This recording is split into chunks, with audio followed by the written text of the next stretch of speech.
How are you feeling about Trump revoking enrollment for international students at Harvard?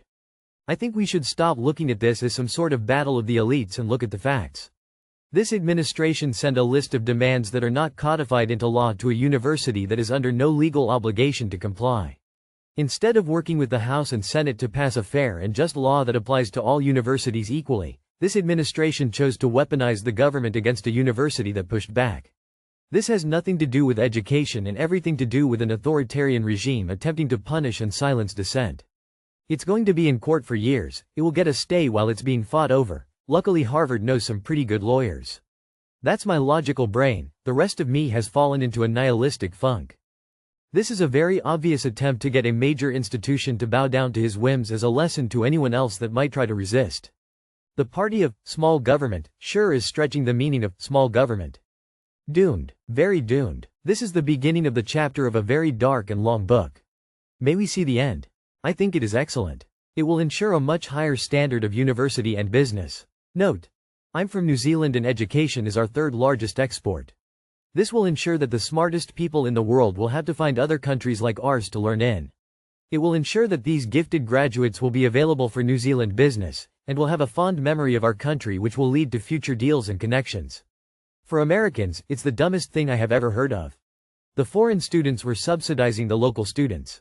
It's going to ensure that the top universities are stacked with the very smartest people in America, while foreign universities will be packed with the very smartest in the whole world. The government shouldn't have a say in private education, and Harvard is a private institution. All the people who are saying it doesn't affect them are making the same mistake spoken about in the poem, Then They Came For. This is what slipping into an authoritarian state looks like. People allow their elected officials to hand power over to one person. Then they can't take it back. Well, I suppose that means the best and brightest in the world will be going to Cambridge and Oxford instead, or elsewhere around the world.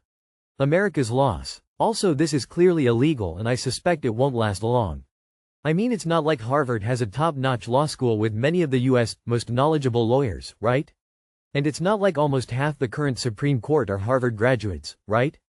Awful, but I'm also worried about the part of the big beautiful bill that basically takes away the court's ability to pursue contempt charges. SEC 70,302. I couldn't imagine a series of actions so specifically coordinated to weaken and cripple a once powerful nation that is any better than just handing over the news headlines of the series events this regime has orchestrated. They are singularly cancerous to the American people and their way of life.